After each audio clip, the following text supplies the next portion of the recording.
5টি কুকুরের আক্রমণে গুরুতরভাবে আহত হলো একটি হনুমান।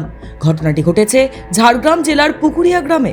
স্থানীয় সূত্রে জানা যায়, খাবারের খোঁজে ঘোরাফেরা করার সময় 5টি কুকুর মিলে হনুমানটিকে তাড়া করে ধরে ফেলে এবং কামড়াতে শুরু করে। এ সময় এলাকার যুবক বিশাল রায় ঘটনাস্থলে পৌঁছে অসুস্থ হনুমানটিকে কুকুরের হাত থেকে উদ্ধার করেন। তিনি দ্রুত হনুমানটিকে জল দেন এবং ছায়াযুক্ত জায়গায় বসিয়ে প্রাথমিকভাবে সাহায্য করেন। এরপরই তিনি পুকুরিয়া বিট অফিসে খবর দেন। বিশাল রায় জানান, কুকুরগুলো অত্যন্ত আগ্রাসী হয়ে ওঠে এবং তিনি সময় মতো না পৌঁছাতে পারলে হনুমানটিকে মেরেই ফেলা হতো।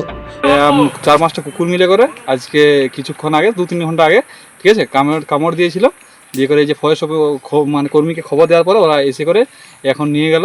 তো ওনাদের কাছে আমার এটাই অনুরোধ, যাতে মোটামুটি এত সেবা যত্ন করে ওকে ঠিক সুস্থ করে তোলে।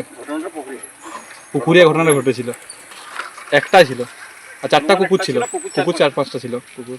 খবর পাওয়ার পর পুকুরিয়া বিট অফিসার সোমনাথ ঘোষের তৎপরতায় বন দফতরের কর্মীরা ঝাড়গ্রাম থেকে ঘটনাস্থলে পৌঁছে আহত হনুমানটিকে উদ্ধার করে এবং চিকিৎসার জন্য নিয়ে যায়। উদ্ধারের পর বিশাল রায় বন দফতরের কর্মীদের কাছে আবেদন জানান আহত হনুমানটিকে যথাযথ চিকিৎসা দিয়ে সুস্থ করে তোলার জন্য।